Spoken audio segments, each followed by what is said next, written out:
Praise Lord.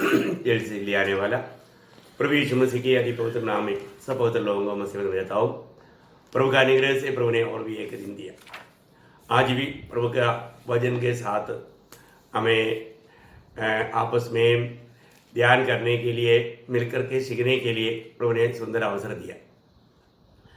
सुबह उठ करके प्रभु का वचन ध्यान करना कितना अच्छी बात है। प्रभु हमसे बात करने वाला एकमात्र मार्ग आज प्रभु का वचन है, और प्रभु का वचन जब सुनता है तो प्रभु को सुनता है। ये कितना धन्य पदवी है। प्रभु को बहुत धन्यवाद देते हैं कि आज भी प्रभु के वचन के साथ आप सबके साथ बांटते हुए प्रभु का महिमा करने के लिए प्रभु ने अवसर दिया। उसके लिए प्रभु को बहुत बहुत धन्यवाद देता हूँ। आज का मनन के लिए एक छोटा सा भाग पढ़ेंगे। मत्ती के सुसमाचार 19 अध्याय उसका 23 से 26 तक का वचन। मत्ती के सुसमाचार उसका 19 अध्याय उसका 23 से 26। तब यीशु ने अपने चेलों से कहा, मैं तुमसे सच कहता हूँ कि धनवान का स्वर्ग के राज्य में प्रवेश करना कठिन है। तुमसे फिर कहता हूँ कि परमेश्वर के राज्य में धनवान के प्रवेश करने से उनका सुई के नाके में से निकल जाना सहज है। यह सुनकर चेलों ने बहुत चकित होकर कहा, फिर किसका उद्धार हो सकता है? यीशु ने उनकी ओर देखकर कहा, मनुष्य से तो यह नहीं हो सकता, परंतु परमेश्वर से सब कुछ हो सकता है। बहुत बड़ी बात यहाँ पर हम देखते हैं। एक व्यक्ति अपने जीवन में प्रभु को प्राप्त करने के लिए, उद्धार पाने के लिए सबसे बड़ा रुकावट क्या है करके यहाँ पर हम देखा, धन। धन तो आज का विषय रहेगा धन की धोखा। धन कैसा धोखा देता है, ये बात को हमें जानना बहुत जरूरी बात है। आज कई रीति में लोग जाने अनजाने, मतलब जैसा ये दुनिया से धन प्राप्त होता है तो या दुनिया प्राप्त होता है तो वो प्रभु से धीरे धीरे दूर होने लगता है। बहुत से लोगों के जीवन में हम देख रहे हैं। ये बात सच्ची बात है। वचन जो भी कहता है सत्य बात कहता है। इसलिए प्रियो, मतलब धन कमाना कोई गलत बात नहीं, परंतु हम उस धन के मोह में जाकर के प्रभु को भूल करके जीवन बिताना या प्रभु को त्याग देना, ये बहुत खतरनाक बात है। ऐसा बहुत लोगों के जीवन में हुआ है और होते रहता है। तो सबसे बड़ी बात यह हम आपको मालूम है, जब उसका वही अध्याय का 16 से 22 तक वचनों में हम देखते हैं कि एक व्यक्ति प्रभु के पास दौड़ करा करके अनंत जीवन पाने के लिए या उद्धार पाने के बारे में प्रभु को पूछता है। अभी आपको ये संभव मालूम है, मैं सारा वचन को आपको पढ़ाने की जरूरत नहीं, लेकिन आप अपनी सुविधा के अनुसार आप पढ़ लीजिएगा, वही 19 अध्याय का 16 से 22 तक भी। तो यहाँ पर हम देखते हैं कि वो व्यक्ति एक प्रकार बहुत भूख और प्यास के साथ दौड़ कर आया और प्रभु के सामने घुटना टेक करके अपना, मतलब प्रभु को जो सम्मान करने वाला जो बात है, रीति है, बहुत अच्छा दिखाया उन्होंने। तो अभी मतलब बाइबल में उस व्यक्ति के बारे में जो बताया हुआ उन भागों को सब पढ़ेगा तो ये विस्तार से समझ पाएगा। लेकिन अभी वो सारे भागों को पढ़ने के लिए अभी अपने को मतलब समय कम होने से मैं नहीं पढ़ाना चाहूँगा। लेकिन यहाँ पर हम देखते हैं कि वो व्यक्ति जब प्रभु के पास आया, वो बहुत अपने आप को बहुत नम्र किया और वो प्रभु को पूछता है कि प्रभु, आनंद जीवन पाने के लिए मैं क्या भलाई करूं?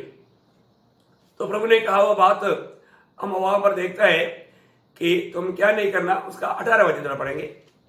उसने उससे कहा, कौन सी आज्ञा है? यीशु ने कहा, यह कि हत्या न करना, व्यभिचार न करना, चोरी न करना, झूठी गवाही न देना, अपने पिता और माता का आदर करना और अपने पड़ोसी से अपने समान प्रेम रखना। अभी ये बात बताया तो उसने तुरंत क्या उत्तर दिया? उस जवान ने उससे कहा, इन सबको तो मैं माना है, अब मुझमें किस बात की घटी है? हाँ, तब मतलब अभी वो ऐसा कोई घटी मेरे जीवन में है तो वो भी बता दो। वो आशा में बताया। अब देखिए कितना अच्छा दिल था ना। उन्होंने, उनका भी मन में कुछ प्लान होगा, उसका योजना रहता है। लेकिन हम यहाँ पर देखता है कि वहां पर वो व्यक्ति को प्रभु कहता है। तब यीशु ने उससे कहा, यदि तू सिद्ध होना चाहता है तो जा, अपना माल बेचकर कंगालों को दे और तुझे स्वर्ग में धन मिलेगा और आकर मेरे पीछे हो ले। देखा, आपने देखा ना, ये बात जब सुना उसका सारा खुशी बुझ गया है। हम क्या देखते हैं, ये बात सुनने के टाइम पर देखो कितना प्रभु ने अच्छा सरल बात बताया था, लेकिन वो व्यक्ति का आवेश, उत्साह, वो जो उनका जीवन में मतलब उनका जो लक्ष्य था अनंत जीवन पाने का, उद्धार पाने का, वो सब उसने तोड़ दिया। हम देखते हैं आगे।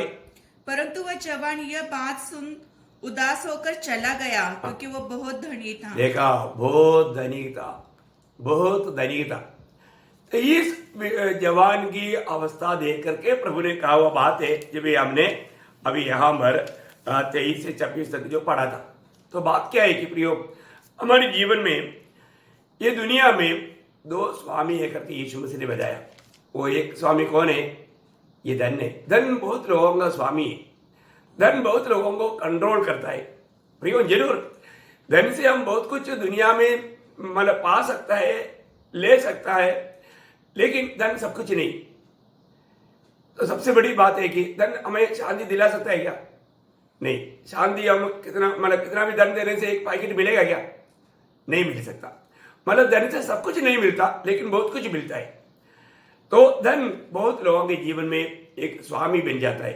आपको याद होगा जब मत्ती के सुसमाचार उसका 6 अध्याय का 24 वचन में प्रभु ने कहा, कोई मनुष्य दो स्वामी की सेवा नहीं कर सकता, क्योंकि वह एक से बैर और दूसरे से प्रेम रखेगा, या एक से मिला रहेगा और दूसरे से तुच्छ जानेगा। तुम परमेश्वर और धन दोनों की सेवा नहीं कर सकते। देखा, परमेश्वर और धन दोनों का सेवा नहीं कर सकता, ये प्रभु का क्लियर कहता है। परमेश्वर और धन दोनों का सेवा नहीं कर सकता। आज बहुत से लोगों ने धन पाने के लिए प्रभु का भक्ति को ही छोड़ दिया। अब मालूम है कितने लोग, मेरी आत्मीय जीवन में मैंने ऐसा बहुत लोगों को देखा है, जब वे लोग साधारण लोग थे या उनके पास ज्यादा धन नहीं थे, तब वो बहुत प्रभु का भक्त बन करके अच्छा प्रभु का भक्ति में जीवन बिताते थे। परंतु जब उनके पास थोड़ा ज्यादा धन आने लगा, धन आने के बाद में क्या हो गया, वो बहुत घमंडी होने लगा। उनका बातों में तक अहंकार भर गया। वो धीरे धीरे प्रभु को त्यागना शुरू हो गया। प्रभु को छोड़ करके वो धन के पीछे लग गया उनका मन।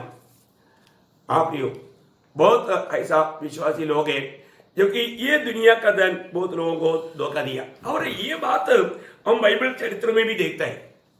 अभी एक संभव में आपको एक संभव बाइबल में जो बताया हुआ एक संभव में, पुराने नियम का एक संभव में आपको पहले बताऊं। दूसरा इतिहास 18 अध्याय का पहला वचन। दूसरा इतिहास 18 अध्याय का पहला वचन। यहोशापात बड़ा धनवान और ऐश्वर्यवान हो गया। यहोशापात बड़ा धनवान और ऐश्वर्यवान हो गया। तो उन्होंने क्या किया? और उसने अहाब के घराने के साथ विवाह संबंध स्थापित किया। देखिए, वहां पर रिश्ता जोड़ने शुरू कर दिया। अभी आपको मालूम है, धनवान हमेशा धनवान लोगों के साथ ही रिश्ता रखता है। हाँ, देखिए, मतलब हमेशा ये धन क्या करता है, धन गरीबों को बिल्कुल छोड़ देता है और धनवानों के साथ संगति ज्यादा रखने लगता है। फिर वो धनवान के स्टैंडर्ड में जीवन बिताने की प्रयास करता है। अभी यहाँ पर यहोशापात जब धनवान हो गया तो उन्होंने क्या किया, बिल्कुल परमेश्वर के खिलाफ में चलने वाला आहाब के साथ। आपको मालूम है, आहाब का पत्नी इजबेल बिल्कुल वो बहुत परमेश्वर की दासों की या परमेश्वर के खिलाफ काम करने वाला औरत थी। आप देखिए, ऐसे लोगों के साथ अभी यहाँ पर प्रभु का अच्छा एक भक्त भी नाता जोड़ दिया। देखिए, धन कैसे उनको बहका कर लेकर गया, धन धनवानों के साथ असंगति में लेकर गया। मुझे मालूम है बहुत से लोग मतलब थोड़ा धनवान होने के बाद में उनको क्या लगता है, चलो यार हम कभी कभी एक पार्टी करेंगे, कभी कभी ऐसा दुनिया के लोगों के जैसा थोड़ा खुशी मनाएंगे। देखो, पहले जब गरीब था उनके पास कोई आएगा भी नहीं, कोई पार्टी भी नहीं, कुछ ही नहीं, वो प्रभु में आनंद मनाता था। परंतु धन आने लगा तो फिर उनको दुनिया का रीति, दुनिया का सिस्टम धीरे धीरे उसके अंदर घुसने लगा। प्रियो, मानव धन कोई खराब चीज नहीं है, धन को हमेशा गुलाम बना करके रखना सीखना, ये बहुत जरूरी बात है। तो इसलिए मैं एक बात आपको बताना चाहूंगा, हमारे जीवन में, बहुत लोगों के जीवन में, आज आत्मीय जीवन में भी मैंने देखा है कि थोड़ा उन लोग धनवान होने के बाद में, मतलब अभी हमारे पास इतना कोई घटी नहीं, खूब पैसा है, तो क्या होता है, कोई बात नहीं मानता, गर्विष्ठ बन जाता, अहंकारी। यो ये बहुत खतरनाक अवस्था है। ये हमारे जीवन में कोई भी बात में हम घमंडी ना बने। आपको मालूम है, अगर ये धन भी कौन देता, वास्तव में प्रभु देता, तो प्रभु को महिमा दे करके जीवन बिताने से बहुत अच्छी बात है। पर तो सबके जीवन में ऐसा नहीं होता है ना। मंडलीय जीवन में मैंने कई लोगों को देखा, वो लोग जब गरीब था, तकलीफ में था, वो लोगों को कितना अच्छा प्रभु का भक्ति था, बहुत प्रभु का भय मानता था, है ना, प्रभु का कार्य के लिए उत्साह था। पर तो उनके पास जब धन ज्यादा इकट्ठा हुआ, तब लोग बातों मानना छोड़ दिया, मतलब अपनी मनमानी करने लगा और धीरे धीरे गिर जाता।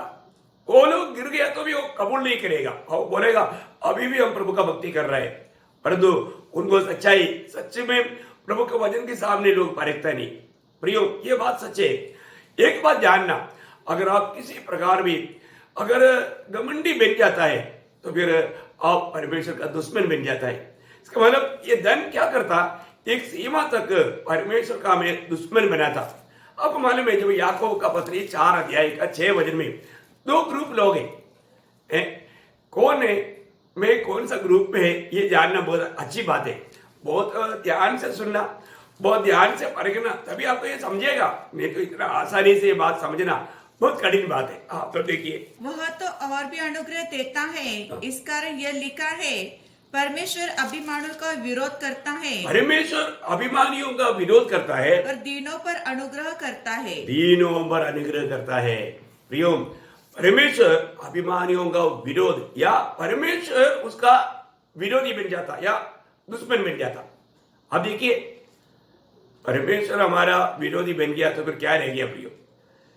धन उन लोगों को इतना घमंडी बना करके वो परमेश्वर का दुश्मन होने लायक कार्य करता है।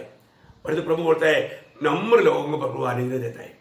प्रियो, आज मेरे जीवन में मैं उस धन के कारण कोई घमंड में है, या मैं सच में नम्र होकर के प्रभु की आज्ञाकारिता में प्रभु का अनुग्रह को और भी अधिक रोज पाते हुए प्रभु का महिमा कर पा रहा है, ये जानना। मैं अपना आत्मीय जीवन के अनुभव से मैं आपको बता सकता हूँ, बहुत से इतना अच्छा लोग भी, वो लोग अपने जीवन में धन उनके जीवन का स्वभाव को भी बिगाड़ दिया, उनका बातें करने का ढंग बदल गया, वो एकदम कठोर रीति में बात करने लगा। ये सब वचन में कितना क्लियर लिखा है प्रियो, है ना। पहले का वो नम्रता खत्म हो गया, अभी मैं भी कुछ हूं, मेरे से भी मतलब कुछ होगा, ऐसा एकदम घमंड में चले जाता है। वही बात जब नीति वचन का किताब अगर पढ़ेगा, नीति वचन 18 अध्याय उसका 23 वचन में उन लोगों का बातों को सुनेगा तो उनमें कितना घमंड भर चुका है, ये बात को आप जान सकता है। आप सुनिए, निर्धन गिड़गिड़ाकर बोलता है। देखो, निर्धन या एक गरीब व्यक्ति गिड़गिड़ा करके या बहुत नम्रता से, है ना, बहुत विनय के साथ, बहुत अपने आप को छोटा जान करके बातें करता है, परंतु धनी कड़ा उत्तर देता है। हाँ, खड़ा उत्तर देता है। वो उसके जीवन में वो धन उसको इतना घमंडी बना देता है, उनकी बातों में तक बहुत एक प्रकार का क्या बोलता है, प्रेम रहित, दया रहित, करुणा रहित, ऐसा शब्द उनके होठों से निकलता है। ये बात सच्चे प्रियो, बहुत दुख लगता है ना। इतना अच्छा लोगों को भी धन कितना बिगाड़ देता है, उनकी बातों में, उनके शब्दों में कैसे अवस्था रहता है ना। ये बात मतलब आपने भी अनुभव किया होगा, ऐसा लोगों के साथ का संबंध में, व्यवहार में प्रियो बहुत कठोरता से बात करता है, क्रूरता से बात करता है। ये स्वभाव उनके जीवन में कौन लाया? धन। उनके जीवन में आया हुआ है धन का घमंड।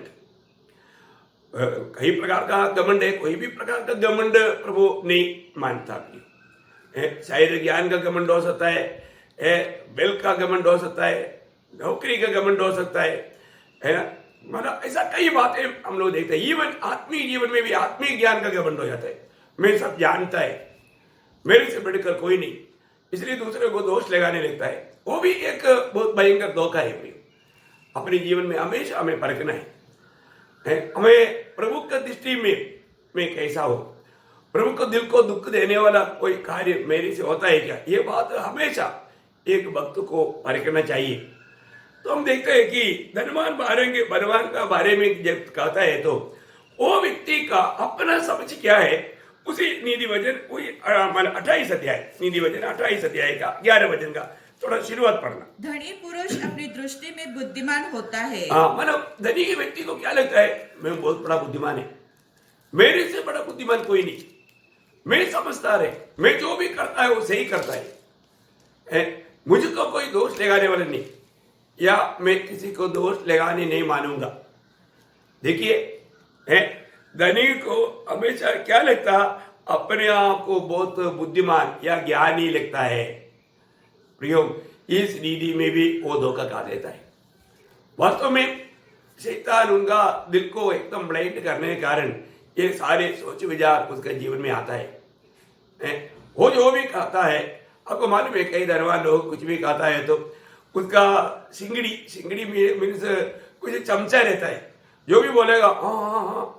आपको मालूम है हमारा भारत जो समय में ये जो क्या बोलते हैं गाउटी राजा रहता था, गाउटी राजा पहले जब ब्रिटिश जमाने में भी ऐसे रहते थे, है ना। उस समय में हमारे केरला में एक मतलब छोटा ऐसा राजा था, उसके मतलब साथ में बैठने वाला एक व्यक्ति था, कुंचन नंबियार बोल करके एक कवि था, बहुत बुद्धिमान था।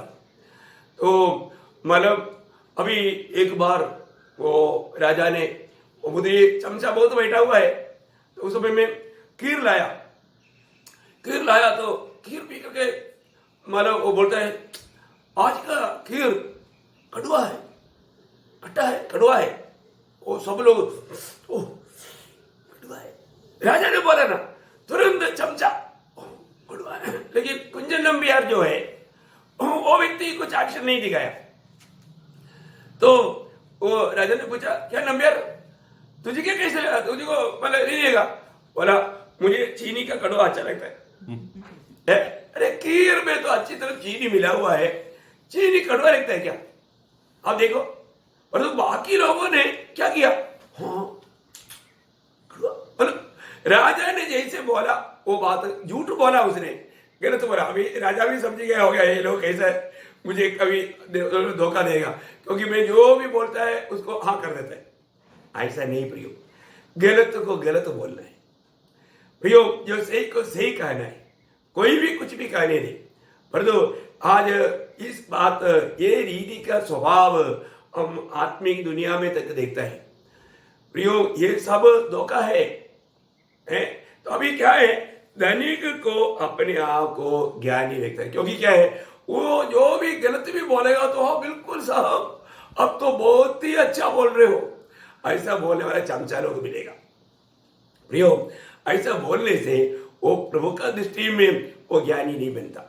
आपको मालूम है एक हमें दुनिया का ज्ञानी गिनने वाला अवस्था के बारे में जान करके प्रभु यीशु मसीह ने एक दृष्टांत बताया। वो क्या है आपको मालूम है, लूका का सुसमाचार उसका 12 अध्याय उसका 16 से 21 वचन।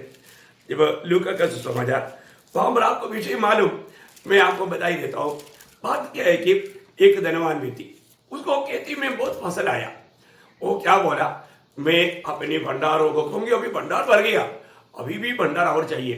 तो क्या बोलता है, मैं अपना भंडार को और भी बड़ा बनाऊंगा और ये सारे फसल को मैं इकट्ठा करूंगा और मैं अपने आप से कहूंगा खाओ पियो आइश करो, बहुत दिनों के लिए मैंने कमाया है। देखा लोग भी क्या बोले शायद यार वो कितना बुद्धिमान है, देखो उसने अपनी भंडार में कितना लंबा समय के लिए इकट्ठा किया। शायद दुनिया का दृष्टि में भी उनकी चमचा लोग भी बोलेगा स्वामी आप तो बहुत बुद्धिमान है। लेकिन प्रभु ने क्या बोला वो सारा संभव आपको याद है, आपको 21 वचन पढ़ना, 20 और 21 वचन। परंतु परमेश्वर ने उससे कहा, हे मूर्ख, इस रात तेरा प्राण तुझसे ले लिया जाएगा, तब जो कुछ तूने इकट्ठा किया है वह किसका होगा? हाँ। ऐसा ही वह मनुष्य भी है जो अपने लिए धन बटोरता है, परंतु परमेश्वर की दृष्टि में धनी नहीं। देखा, परमेश्वर की दृष्टि में धनी नहीं, परमेश्वर की दृष्टि में वो ज्ञानी नहीं, ज्ञान का धनवान वो नहीं है वो व्यक्ति। एक्चुअली प्रभु वहां पर ये कहता है कि उसको अपने दृष्टि में वो अपने आप बहुत बुद्धिमान है, बहुत ज्ञानी है, परंतु परमेश्वर की दृष्टि में वो मूर्ख था। परमेश्वर की दृष्टि में उसके पास वो ज्ञान नहीं था, वो ज्ञान का धन उसमें नहीं था, ओरिजिनल ज्ञान जो चाहिए वो उसमें नहीं था। प्रियो, आज मेरे पास जो भी है वो स्वर्ग का ज्ञान है या ये दुनिया का ज्ञान है, ये बात को पहचानना। ओरिजिनल ज्ञान क्या है प्रियो? वो ज्ञान पाते बिना आप मानो प्रभु को महिमा देने वाले एक जीवन या अपना सच्चा लाभ का जीवन नहीं बिता पाएगा।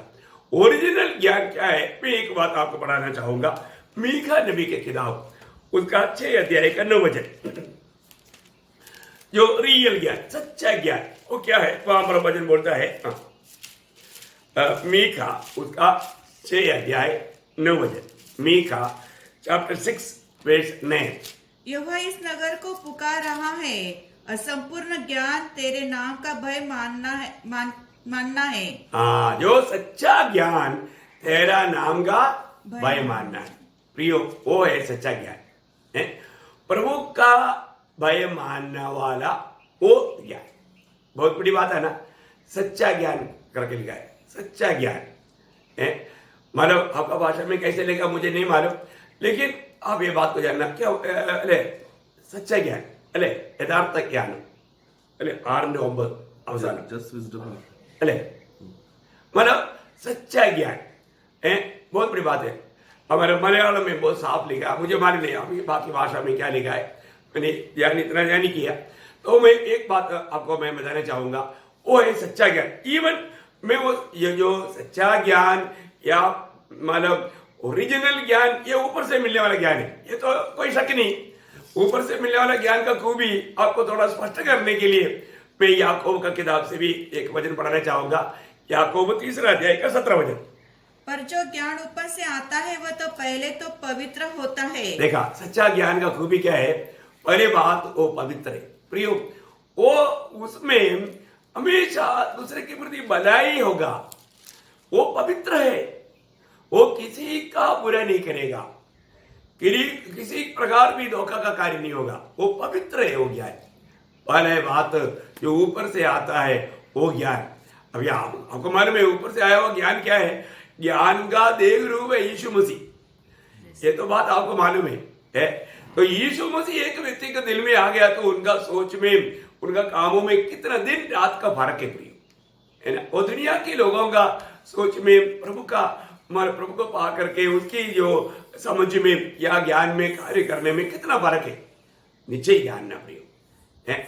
जो ऊपर से सच्चा ज्ञान वो ऊपर से मिलता है, वो ज्ञान का खूबी है, पहले वो पवित्र है, फिर मिलनसार, कोमल और मृदु भाव और दया और अच्छे फलों से लदा हुआ और पक्षपात और कपट रहित होता है। ज्ञान की बात है, ये ज्ञान हमारे पास होना जरूरी बात है। देखिए, अगर ये ज्ञान हम पा करके उसके अनुसार जीवन नहीं बिताएगा तो जरूर हमारा सृजनहार प्रभु को कभी भी महिमा नहीं मिलेगा।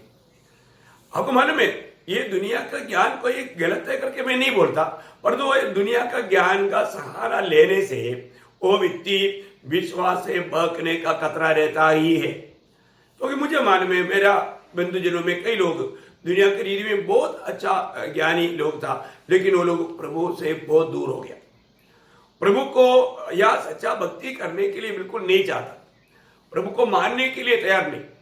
वो सब एक है बोलते हैं उनका देखो ज्ञान से, मतलब अपना दुनिया की ज्ञान से वो लोग इन बातों को समझने का कोशिश किया।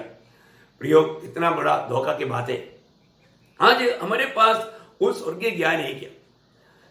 यीशु मसीह हमारे ज्ञान बन करके, आपको याद होगा 1 कुरिन्थी 12 अध्याय का 24 और 30 दोनों वचन में लिखा है, यीशु मसीह हमारा ज्ञान है। प्रयोग वो ज्ञान, परमेश्वर का ज्ञान प्रभु यीशु मसीह अगर हमें मिल गया, हमें वो ज्ञान मिल गया वास्तव में, तभी भी मसीह की जीवन से जीने के लिए सीखना है। मसीह की आत्मा की अगुवाई में चलना सीखना है और प्रभु से रोज सीखना है, तभी हम उस ज्ञान में उन्नति पाएगा।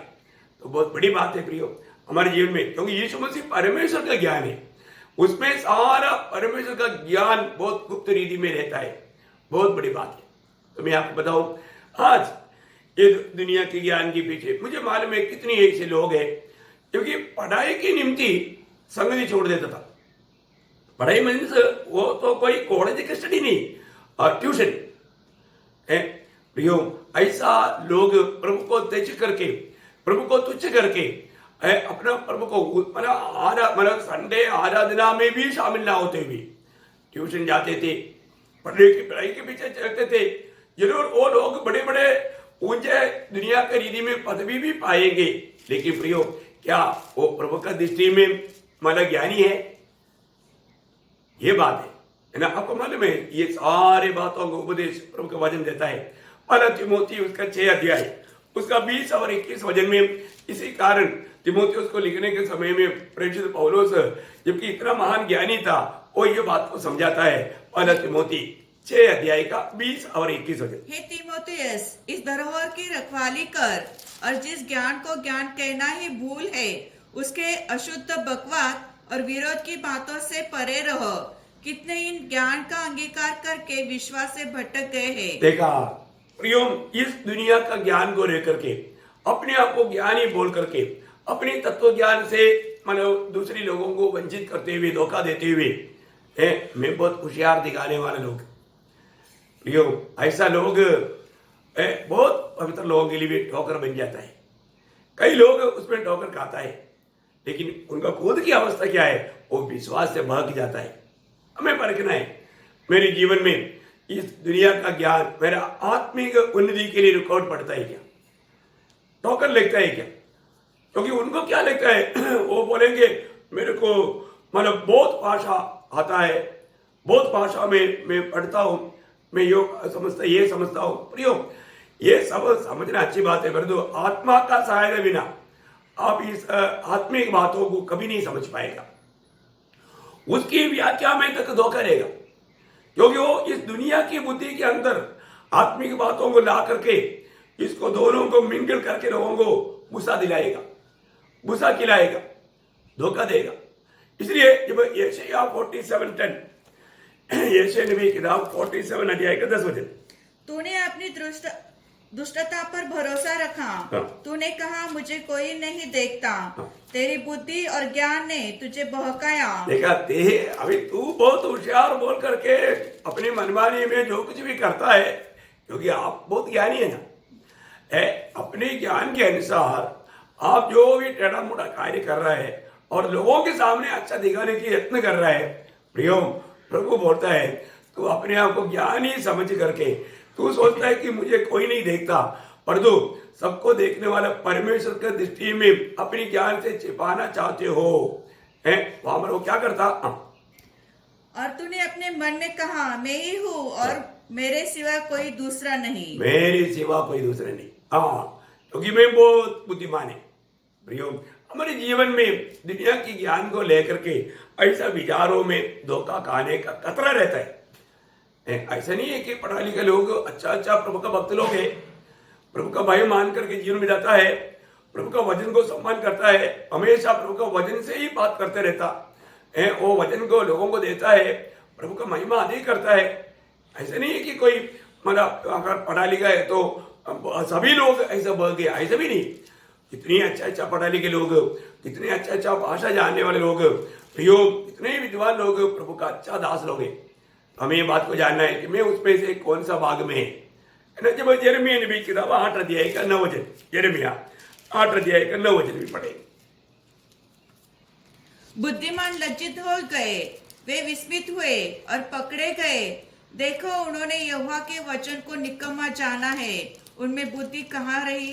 हाँ देखा, मतलब बोलने का अर्थ वो अपने आप को बुद्धिमान जान करके ये सारे उल्टा उल्टा कार्य करके मैं बहुत होशियार जान करके जीने वाला लोगों के बारे में क्या मर कहता है, उनका बुद्धि कहाँ रहेगा?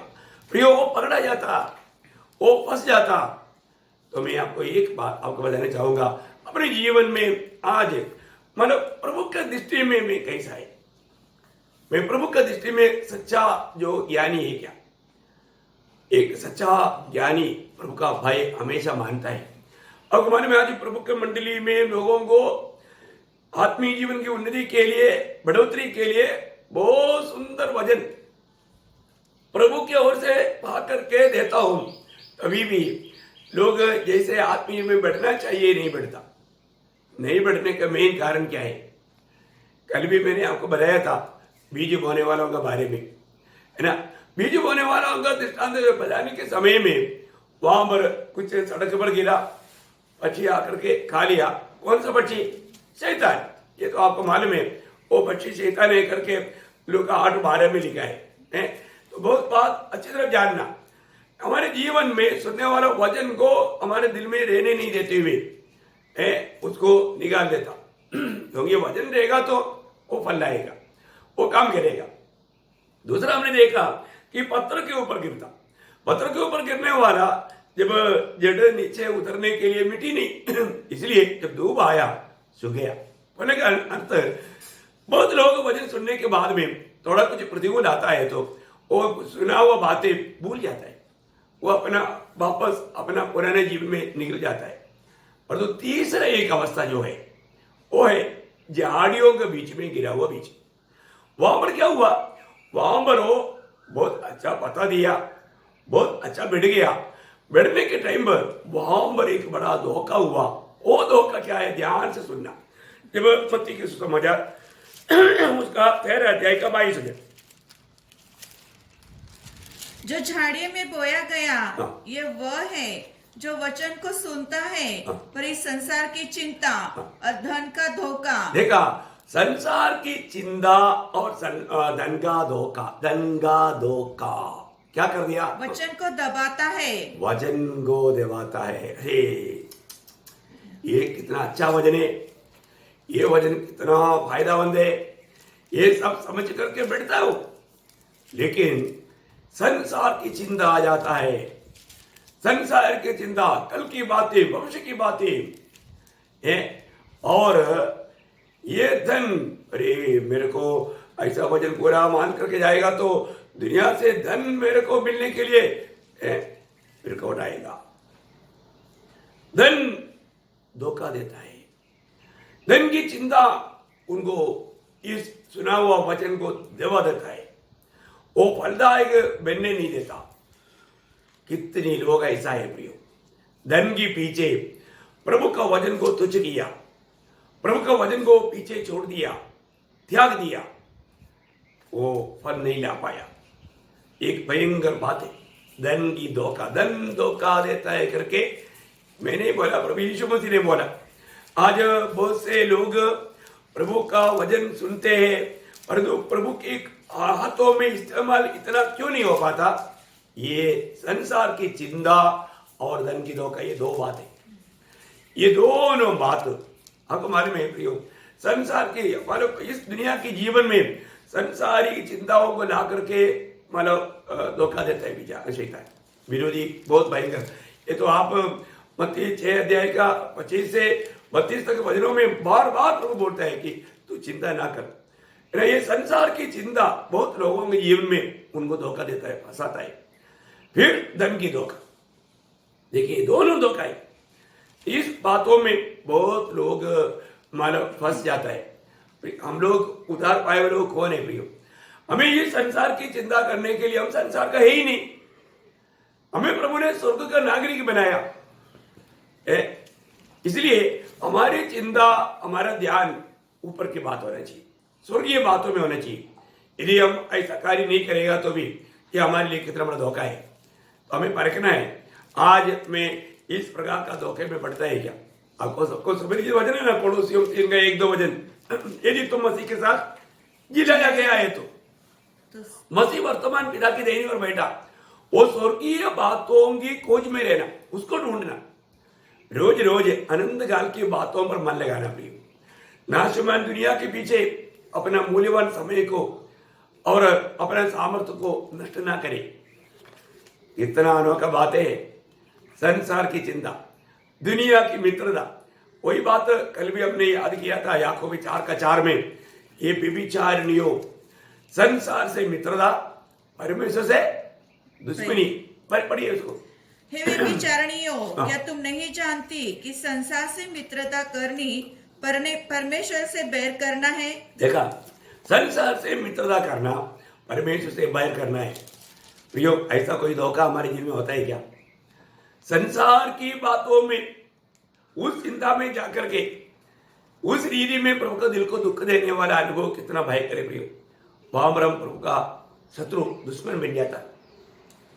हमेशा हर रोज परखना है ऐसा कोई बात, क्योंकि यूहन्ना का सुसमाचार 17 अध्याय का 14 वचन में प्रभु अपने भक्तों के विषय में पिता से कहते हुए कहता है, 17 अध्याय का 14 वचन, मैंने तेरा वचन उन्हें पहुंचा दिया है हाँ। और संसार ने उसे बैर किया, हाँ, क्योंकि जैसा मैं संसार का नहीं वैसे वे भी संसार के नहीं। देखिए, यीशु मसीह संसार का नहीं, यीशु मसीह स्वर्ग से आया और स्वर्ग में गया।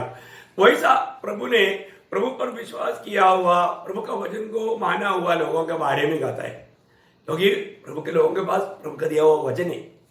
वो वचन मानने के कारण वो फिर संसार का नहीं रहा, वो संसार का मित्र बन करके नहीं जी सकता, वो संसार के रीति को नहीं अपना सकता। कितना अनोखी बात है प्रियो। उसका 16 वचन भी पढ़ना। जैसे मैं संसार का नहीं वैसे ही वे भी संसार के नहीं। यही तो बात है प्रियो। अगर हम प्रभु का बन गए तो फिर हम संसार का नहीं, संसार के चिंताओं में जा करके प्रभु का दिल को दुख देने वाला नहीं बनेगा। अपने आप को परखो, आज हमारे जीवन की अवस्था क्या है? यहाँ पर जब ये धन की धोखा सुना हुआ वचन फलदायक बनने में काम नहीं आया। वो बात को मैंने थोड़ा और समझने के लिए, जब एजेकियल की किताब 28 अध्याय उसका 4-5 वचन, एजेकियल उसका 28 अध्याय का 4-5 वचन, तूने अपनी बुद्धि और समझ के द्वारा धन प्राप्त किया, बुद्धि और समझ के द्वारा धन प्राप्त किया, और अपने भंडारों में सोना चांदी रखा। हाँ। तूने बड़ी बुद्धि से लेन देन किया, जिससे तेरा धन बढ़ा, और धन के कारण तेरा मन फूल उठा है। हाँ। मतलब धन के कारण क्या हो गया? फूल उड़ गया। देखो, आपको ये जानना है कि आगे आगे आप जब जाएगा तो ये सारे बात, ये फूलने वाला बात, ये गपंडी बनने वाला बात, मतलब उसका 12 वचन से आप पढ़ेगा तो मतलब कैसा एक अच्छा दूध है वो, मतलब परमेश्वर का विरोधी बना, जिसको हम शैतान के नाम पर जाना जाता है। ये बात को हम देखते हैं। सबसे पहला पाप क्या था? घमंड था, घमंड। वो भी कैसे हुआ? उसका व्यापार की बढ़ोतरी के कारण। अब देखिए प्रियो, कभी भी मैंने इस विषय में एक बड़ा गहरा निरीक्षण करना जरूरी बात है, नहीं तो बहकने में देर नहीं लगता प्रियो। और धोखा देने वाला हमेशा हमें किसी भी कारण धोखा खिला करके सच्चा आत्मिक आनंद से, सच्चा हमारा आनंद काल का दर्शन से हमें वंचित करने के लिए प्रयास में है। इसलिए हमेशा प्रभु में होने के बाद या उद्धार पाने के बाद में हमें कितना अधिक प्रभु का दिल को आनंदित करते हुए एक सच्चा पवित्र जीवन बिताना चाहिए। तो यहाँ पर धन की धोखा, आपको मालूम है इस्राएल लोगों को प्रभु बार बार दिया हुआ एक चेतावनी था। क्या है? प्रभु आदि में अंत जानने वाला है। प्रभु को मालूम है जब लोग आशीष पाता है तो आशीष दिया हुआ प्रभु को पहले भूलेगा। मैं कई बार एक दृष्टांत बताता है, दृष्टांत बताने में मुझे इतना टाइम नहीं, लेकिन इसे ये थोड़ा बताने के लिए अच्छा लग रहा है। एक बार है ना, एक चूहा बिल्ली से बहुत परेशान हो गया। वो क्या किया, वहां पर एक कहानी है, सच्चाई नहीं, तो एक महर्षि समझता है ना, तपस्वी करने वाला महर्षि, तो महर्षि के पास आया, उसको बहुत सिद्धि है। उसके पास आके बोला, महान प्रभु कि मुझे मेरे एक अपेक्षा है, मैं बिल्ली से बहुत परेशान हो गया, मुझको अगर आप कृपा करें तो मुझको एक बिल्ली बनाओ। तो बोला ठीक है, तो बिल्ली हो जाओ। तो ये चूहा अभी क्या हो गया? बिल्ली बन गया। बिल्ली बनने के बाद में देखना उसका चाल कैसे बदल गया है। वो बिल्ली होने के बाद में वो थोड़ा मानव बिल्ली के सामने भी बहुत घमंड से चलने लगा। बिल्ली भी लोग देखते रह रहे, भाई ये तो नया बिल्ली कहाँ से आया। वो कोई भी मानव वो उसको देख करके चकित हुआ, परंतु वो इस घमंड में जब चल रहा था तो कुत्ता पीछे लग गया है। कुत्ता इसके पीछे लग गया तो ये कुत्ते से परेशान हो गए। कुत्ते से परेशान होने के बाद में ये क्या किया, एक बार वो ही महर्षि के पास आया, बोला गुरुजी मुझे और एक अपेक्षा है, मुझको आप एक कुत्ता बनाने, मुझे एक कुत्ता बनाने, क्योंकि मैं बहुत कुत्ते से परेशान हो गया, मैं एक कुत्ता बनना चाहता हूँ। अभी क्या हुआ तो वो उसने बोला ठीक है तो कुत्ता बन जाओ। अभी वो कुत्ता बन करके बहु बहु करके एकदम वो चलने लेगा। तब क्या हुआ, एक चित्ता पीछे लग गया। अगर मालूम है चित्ते को कुत्ते का मां सबसे अच्छा लगता है। चित्ता जब पीछे लग गया तो क्या हो गया, ये चित्ते से परेशान हो गया। अब ऐसा भागते भागते परेशान हो गया। चित्ता कभी भी देखता है तो इसको पीछे लग जाता। आखिर में वो गुरुजी के पास आके बोला गुरुजी मुझे एक ही अपेक्षा और है। बोला क्या है, मुझको प्लीज एक चित्ता बनाओ। तो गुरु ने चित्ता बनाया। चित्ता बनते हो क्या बोलते हैं, पहले में तेरे को ही करे तो देखा क्या हो गया, पहले में तेरे को ही खा लेता हूं। आप देखो अभी ये सारी अवस्था में बढ़ाया हुआ उस गुरुजी को ही खाने के चक्कर में आ गया। वही बात इसराइल लोगों को प्रभु ने बोला, बच्चों तुम लोग खा पीकर तृप्त रहेगा ना, मुझे नहीं भूलना। देखो मनुष्य का एक बड़ा घटी है बात, जो नहीं भूलना चाहिए वो भूल जाएगा और जो भूलना चाहिए कभी नहीं भूलेगा। ये भी एक बहुत बड़ा, ये जो भूलने का स्वभाव मनुष्य के लिए बहुत अच्छा है, पर वो कई बातों में धोखा भी देता है। आप समझता है ना ये बात को, आप समझता है। तो मैं आपको बताऊं प्रियो, यहां पर क्या हुआ, प्रभु ने बार बार कहा, आपको याद होगा मैं आपको एक बात पढ़ा हूं, अनुवाद का किताब व्यवस्था विवरण 8 अध्याय का 12 से 18 पढ़ना, ध्यान से सुनना है।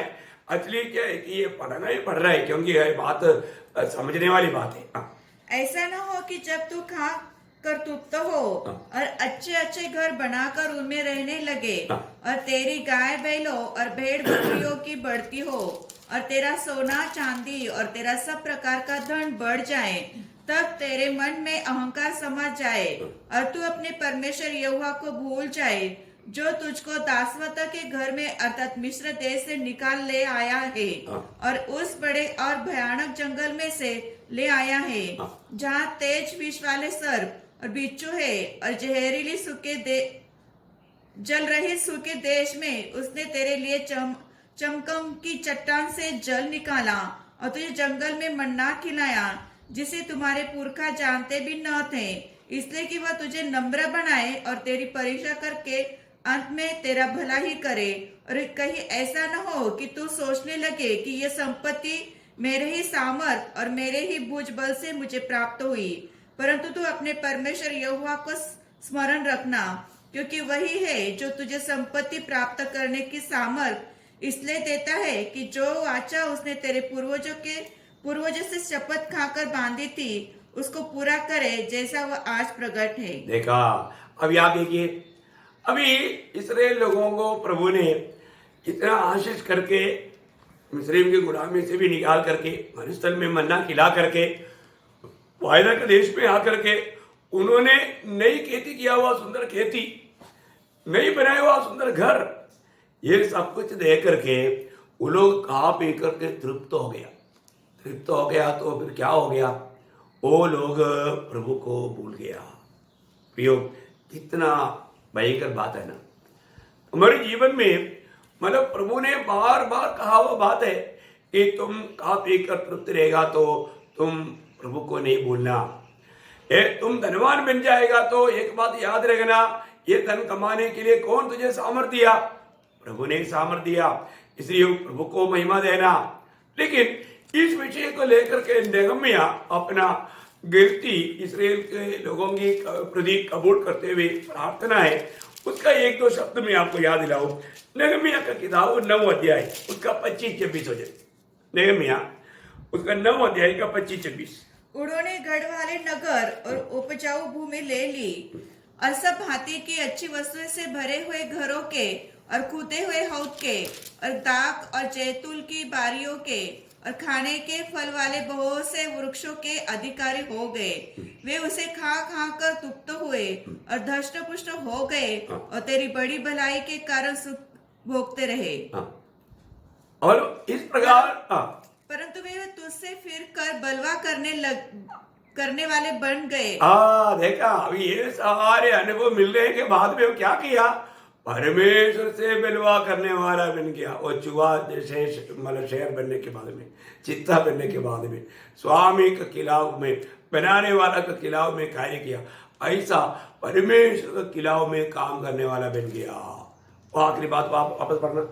परंतु वे तुझसे फिर कर बलवा करने वाले बन गए तुझसे फिर करके बलवा करने वाला बन गया और तेरी व्यवस्था को त्याग दिया, व्यवस्था को त्याग दिया। और तेरे जो नबी तेरी और उन्हें फेरने के लिए उनको चिताते रहे, उनको उन्होंने घात किया और तेरा बहुत तिरस्कार किया। देखो कितना भयंकर बात है प्रियो। मैं हर एक भक्त लोगों से यहाँ पर विनती करता हूँ, क्योंकि हम प्रभु के आगमन का बहुत निकटता में है प्रियो। मुझको इतना बड़ा उद्धार किया हुआ प्रभु को मैंने किसी कारण कोई तुच्छ किया है क्या? आज भी प्रभु यीशु मसीह मेरे प्रभु होकर के मेरे जीवन में प्रभुता करता है क्या? मैं प्रभु का उन वचनों में बना रह करके एक सच्चा पवित्र जीवन, एक फलदायक जीवन में बिता पा रहे क्या? ये बात को परखना प्रिय।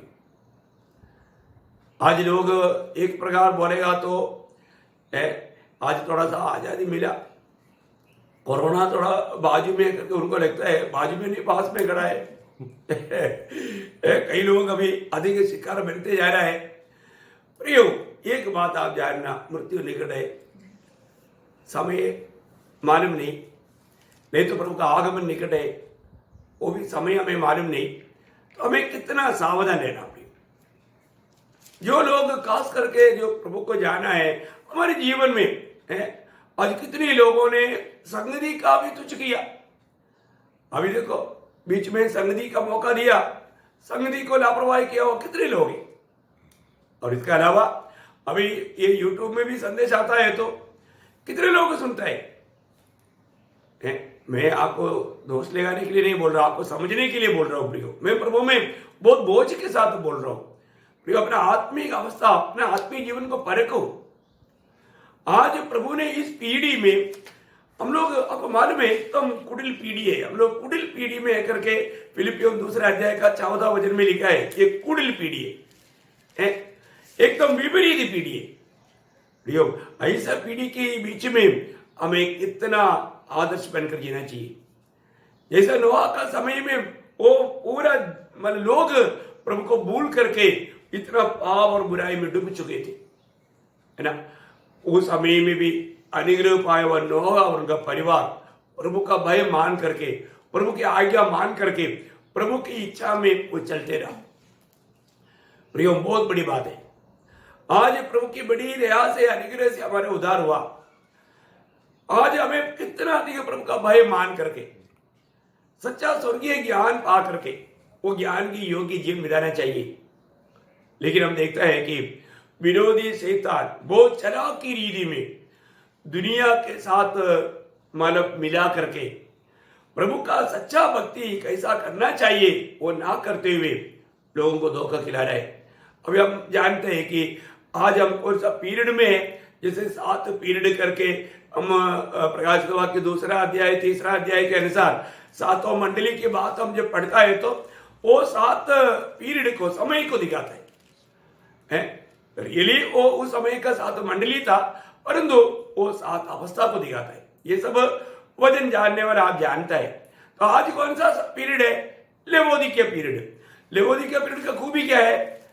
दुनिया के साथ मिंगल हो जाना, दुनिया के साथ कॉम्प्रोमाइज करना, दुनिया के रीति को अपना करके चलना। नो प्रियो, प्रभु के लोग हमेशा प्रभु की व्यवस्था में बना रहना। आपको मालूम है लेवी व्यवस्था 18 अध्याय का 3-4 वचन में लिखा है, जिस देश से निकाला वो देश का रीति रिवाज नहीं, जिस देश में ले जाता हूं वो देश का भी रीति रिवाज नहीं, मेरी व्यवस्था पर मन लगाकर मेरा व्यवस्था को मानकर जीना। प्रियो, अवस्था बदल गया तो व्यवस्था नहीं बदलता। दुनिया की अवस्था बदल चुका है। ऐसे 18 अध्याय का 3-4। हाँ, तुम मिस्र देश के कामों के अनुसार जिनमें तुम रहते थे न हाँ, करना, हाँ, और कनान देश के कामों के अनुसार भी जहाँ मैं तुम्हें ले चला हूँ हाँ, न करना, हाँ, और न उन देशों की विधियों पर चलना। हाँ, मेरे ही नियम को मानना, मेरे ही नियम को मानना, और मेरे ही विधि को मानते हुए उन पर चलना। हाँ, मैं तुम्हारा परमेश्वर यहोवा हूँ, हाँ, इसलिए तुम मेरे नियमों और मेरी विधियों को निरंतर मानना। निरंतर मानना।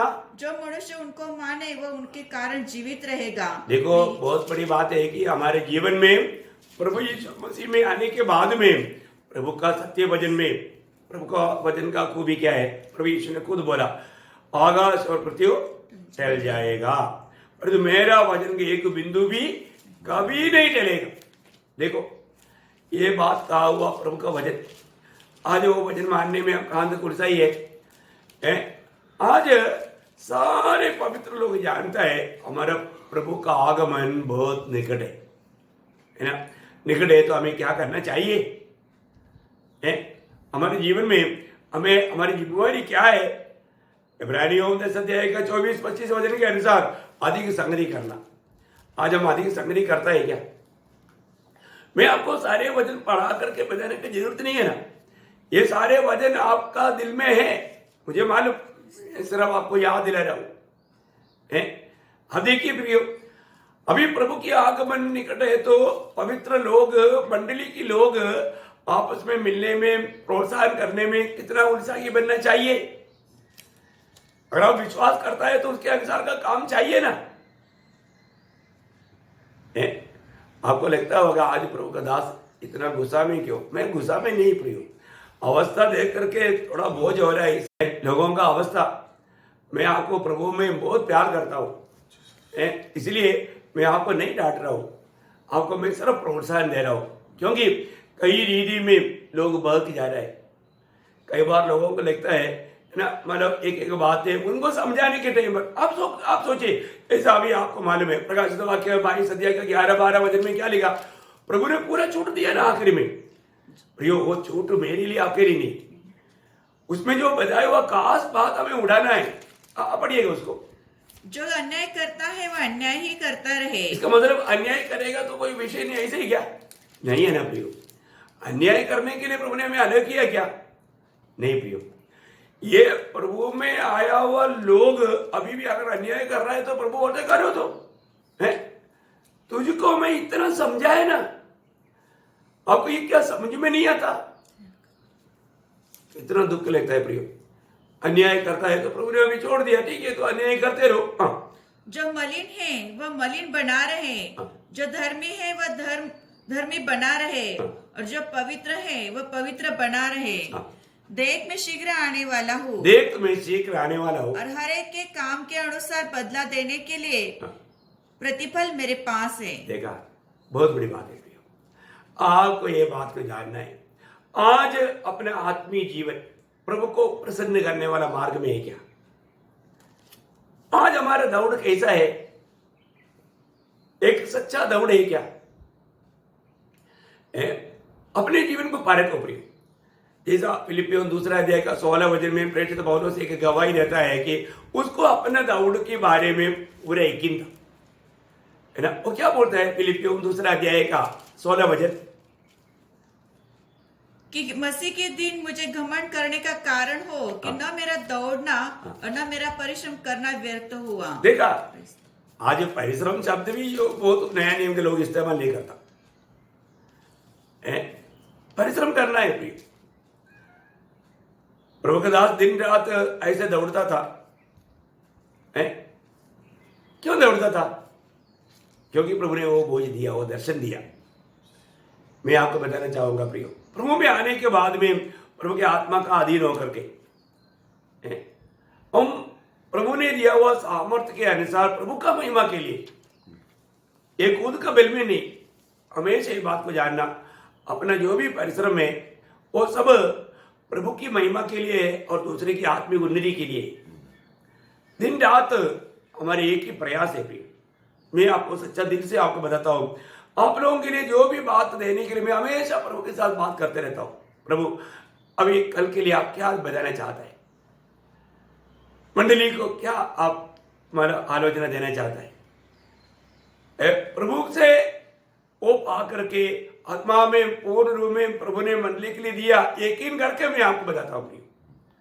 और पूरा दिन भर मैं जब तक प्रभु से आलोचना पा करके तैयार नहीं करता, मैं विश्राम नहीं कर पाता। इतना एक बड़ा बोझ प्रभु ने दिया है, ये मेरा दिल की बहुत बड़ा गहरा गवाही है प्रिय। मैं और भी पा लिया बोल के मैं मेरा समय को नष्ट नहीं करता, वापस भी मैं प्रभु के साथ बात करते रहता हूँ।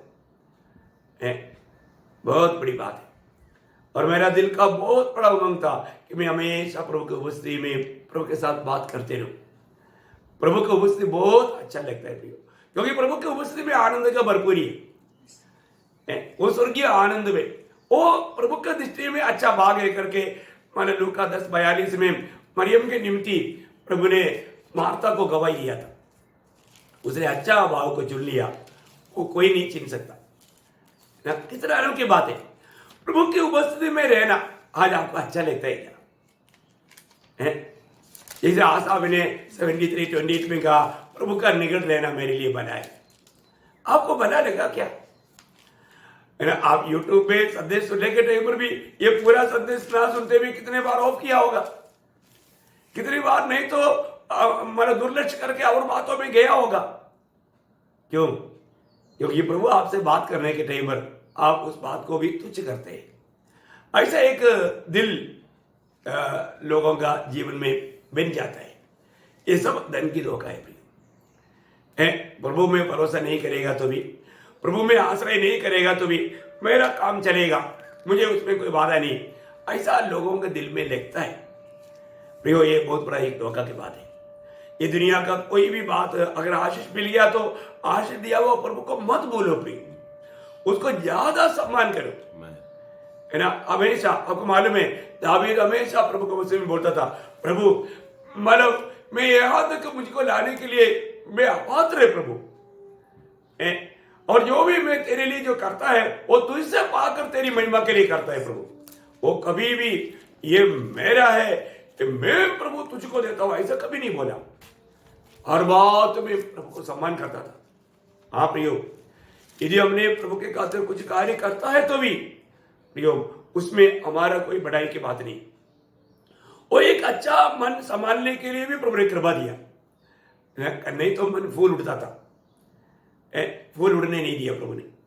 आपको मालूम है ना, जब प्रेरित पौलुस के जीवन में इतना प्रकाशन मिला, वो प्रकाशन के कारण वो जरूर फूलने के लिए या घमंड करने का कारण बनता था, ये पौलुस भी नहीं जानता था शायद, नहीं तो वो कांटा हटाने के लिए प्रभु से विनती नहीं करता था।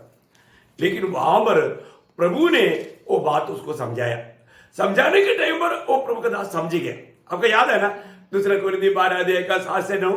हाँ, इसलिए कि मैं प्रकाशनों की बहुतायत से फूल न जाऊं, मेरे शरीर में एक कांटा चुभाया गया, अर्थात शैतान का एक दूत कि मुझे भूसे मारे ताकि मैं फूल न जाऊं।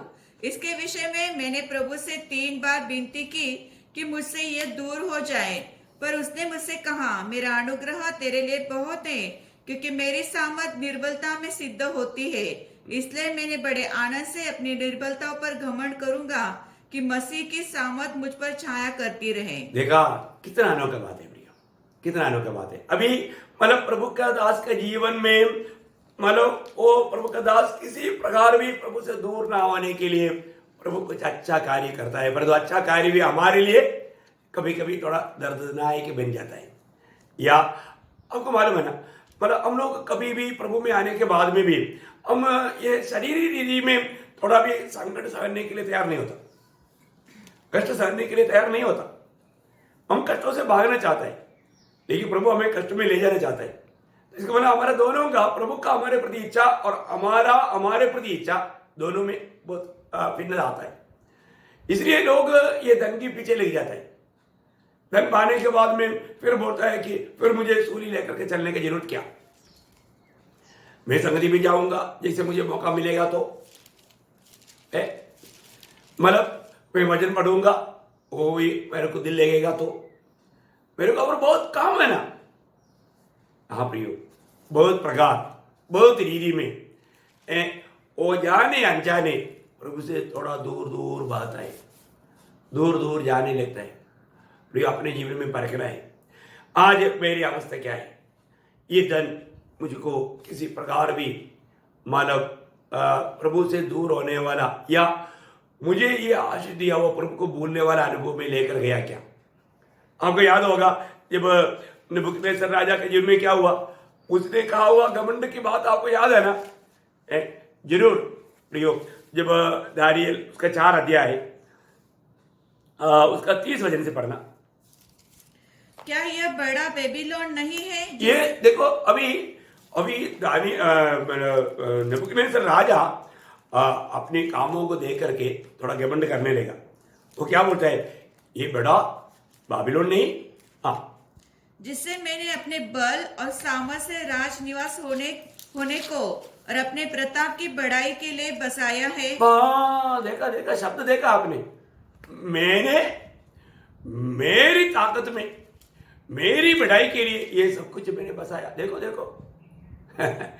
मैं थोड़ी देर पहले बोला ना प्रियो, जो कुछ भी हम पाता है तो प्रभु की ओर से हमें मिलता है। हमें दुनिया में कुछ लेकर नहीं आया और जो भी दुनिया में हमें मिला प्रभु ने दिया। देखिए यहाँ पर नबूकदनेस्सर प्रभु को महिमा नहीं दिया, वो हमेशा मेरा महिमा है। देखिए थोड़ा रुक करके वो 30 वचन वापस पढ़ना। क्या यह बड़ा बेबीलोन नहीं है, हाँ, जिससे मैंने अपने बल अपनी बल और सामर्थ्य अपनी सामर्थ्य से राजनिवास होने को हाँ, और अपने प्रताप की बढ़ाई के अपनी लिए प्रताप की बढ़ाई के लिए बसाया है। बसाया। देखो ये मैंने बनाया, मेरी सामर्थ्य में बनाया। देखो प्रभु को भूल गया। नबूकदनेस्सर को राजा बनाने वाला कौन है, वो प्रभु को भूल गया। ये सब कुछ कौन दिया, वो प्रभु को भूल गया। इतना घमंड की बातें, इसलिए क्या हुआ, परमेश्वर ने एक सबक, प्रियो ये कोई कहानी नहीं है, ये चरित्र में हुआ संभव है। तो क्या हुआ देखिए अब आगे। यह वचन राजा के मुंह से निकलने भी न पाया था। देखो अभी ये सब बोलने के लिए तैयारी होकर के वो आया, अच्छा ट्रस वाला पानी करके, बहुत अच्छा रीति में अब भी मैं कुछ लोगों को सुनाई देता हूँ। अभी मैं थोड़ा ये बढ़ाई की बात कुछ मार देता हूँ बोल करके वो सब मतलब इकट्ठा करके लाया, लेकिन बोलने के लिए मुंह खोला तब क्या हुआ। कि आकाशवाणी हुई, हे राजा नबूकदनेस्सर, तेरे विषय में यह आज्ञा निकली है, राज्य तेरे हाथ से निकल गया और तू मनुष्य के बीच से निकल जाएगा और मैदान के पशुओं के संग रहेगा और बैलों के समान घास चरेगा और 7 काल तुझ पर बीतेंगे, जब तक कि तू न जान ले कि परम प्रधान मनुष्य के राज्य में प्रभुता करता है। देखा, परम प्रधान मनुष्य की राज्य में प्रभुता करता है। देखिए प्रियो, राजा के ऊपर भी प्रभुता करने वाले एक राजा है, महाराजा है, उसका नाम है परमेश्वर है। वो महान प्रभु जिसने उसको बनाया, जिसने इस पदवी में लाया, वो नबूकदनेस्सर भूल गया। इसलिए क्या हुआ, सब 7 साल अच्छा महल में भोजन गा करके घमंडी बना हुआ, चर्बी ज्यादा चढ़ गया था। इसलिए प्रभु ने वो चर्बी को दूर करने के लिए 7 साल का आयुर्वेदिक मेडिसिन खाने के टाइम पर बहुत बातों को अवॉइड करना पड़ता है। इसलिए राजमहल को अवॉइड करना पड़ा, राजकीय भोजनों को अवॉइड करना पड़ा, उन सारे मिलने वाले सेवकाइयों को अवॉइड करना पड़ा। उनको मैंने आयुर्वेदिक मेडिसिन खिलाने के लिए जंगल में भेजा। अभी आप देखिए ये सारे संभव आपको मालूम है। आखिर में मेडिसिन खा करके उसको मानो मनफ्राउट हुआ, सही हो गया, जहाँ पर पहुँचना चाहिए वो नंबर हुआ, तब प्रभु ने वापस लाया। ये क्यों आपको मैं बताना चाहूँगा प्रियो, कोई भी कार्य घमंडी ना बने। कोई भी प्रकार का घमंड, खास करके आपको मालूम है कई बातों में घमंड करने के बारे में आपको याद होगा। यिर्मयाह नबी की किताब हुआ 9 अध्याय में, मानो यिर्मयाह 9 अध्याय का 23 वचन पढ़ना। यिर्मयाह 9 अध्याय का 23 वचन। यहोवा यो कहता है, बुद्धिमान हाँ। अपनी बुद्धि पर घमंड न करे, या। न वीर अपनी वीरता पर, हाँ। न धनी अपने धन पर घमंड करे। हाँ, मतलब इसका मतलब यहाँ पर घमंड करने वाला कई बात बताया। ज्ञानी अपने ज्ञान पर घमंड ना करे और वीर अपने धनवान वीर अपना वीर पर घमंड ना करे, और धनी अपने धन। धनी अपना धन पर घमंड घमंड ना ना करे। देखा, ये सारे बात लोग घमंड करने वाला है ना। मैं तो बोलता हूँ मतलब सुंदरता में घमंड करने वाले लोग भी है, मतलब रिश्तेदार में घमंड करने वाले लोग हैं। कोई भी प्रकार का घमंड प्रियो, प्रभु वचन कहता है, बार बार कहता है घमंड ना करे। आत्मीय जीवन में घमंड करने वाले लोग हैं। मैंने 100 बार वचन पढ़ा, वचन पढ़ने से क्या हो गया? और वचन आपको नहीं पढ़ा ना, जैसा पढ़ाई होना चाहिए प्रियो। मैंने भी मेरे जीवन में मैं कई बार लोगों को बोला है कि मैं लोगों को वचन पढ़ने के प्रोत्साहन के लिए बोला, वो मेरा दिल के उद्देश्य प्रभु जानता है। अरे तो प्रियो, मैं कभी भी अभी भी मैं बोलता हूँ, मैं कुछ भी नहीं जानता हूँ। अभी जितना जितना अधिक प्रभु का वचन पढ़ते जाता हूँ, मुझे समझ में आया मैं कुछ भी नहीं जानता। प्रियो, ये वचन कितना सुंदर है, ये वचन कितना गहरा है प्रियो है। तो वास्तव में ये वचन हमारे जीवन में अगर सही रीति में काम करता है तो अपन और भी नम्र और दीन हो जाएगा, प्रभु के लायक ही बन जाएगा। इसलिए कोई भी बात पर घमंड ना करना। धन का घमंड के ऊपर हमने अभी ज़्यादा ध्यान कर रहा था, बाकी बात भी है। मैं आगे आज थोड़ा समय पार हो गया, इसलिए मैं इधर रुकता हूँ। ये बात मैं आपको कल भी मैं कंटिन्यूस करूँगा, और आप जरूर प्रार्थना करना प्रियो। कोई भी कारण हम मतलब प्रभु का दिल को दुख देने वाला ना बने प्रियो। नहीं तो नेबूकदनेस्सर को घास खिलाया हो, प्रभु अभी भी जिंदा है। हमें एक शून्य अवस्था में प्रभु डालेगा। आज भी ऐसा घमंड किया हुआ कई लोगों को मुझे मालूम है कि उनको संगति नहीं मिलता, अभी रो रहा है, संगति में जा नहीं पाता, अभी रो रहा है। तो ऐसे अवस्था में गिरने ना देना, क्योंकि प्रभु न्यायी है, वो धर्म के साथ न्याय करता है। तो इसलिए मैं आशा करता हूँ कि हम कभी भी कोई घमंडी ना बने। वो धनवान व्यक्ति अनंत जीवन पाने के लिए आया, लेकिन उसको वो धन उसको प्रभु का बात मानने के लिए उनका इच्छा नहीं हुआ। जबकि इतना सुंदर बात प्रभु ने बोला, वो नहीं समझा। जिसने मतलब ये सब दिया था वो प्रभु को ही उन्होंने छोड़ दिया। इतना दुखदायी बात है। आज भी दानों के प्रति दादा को भूल करके जीवन बिताने वाला एक बड़ा आत्मिक झुंड को हम देखते हैं। वास्तव में उन लोग धोखा में प्रियो। हमें उनको भी एक उनके सामने भी आदर्श बन करके जीते हुए प्रभु का गौरव करना, सच्चाई जाना हुआ प्रभु को मानने वाला भक्तों का कर्तव्य है। यदि हम स्वर्गीय ज्ञान प्राप्त किया है तो हमारे जीवन उनके लिए भी एक प्रोत्साहन बने। मैं प्रभु को बहुत धन्यवाद देता हूँ। जरूर आप इन वचनों को बहुत ध्यान से समझना, बहुत आराम से उसको ध्यान करना। प्रियो, धन कोई गलत बात नहीं, खराब चीज नहीं है। धन अनेक को चाहिए, परंतु धन हम पर प्रभुता ना करे या हम धन का सेवक ना बने। हम हमेशा प्रभु का सही भक्ति, प्रभु का भय मान करके, प्रभु का वचन में बना रह करके आत्मा के अनुसार करे। प्रभु आप सबको आशीष दे, प्रभु की महिमा होते रहे। प्रभु का अनुग्रह आप सबके साथ हो। आमीन।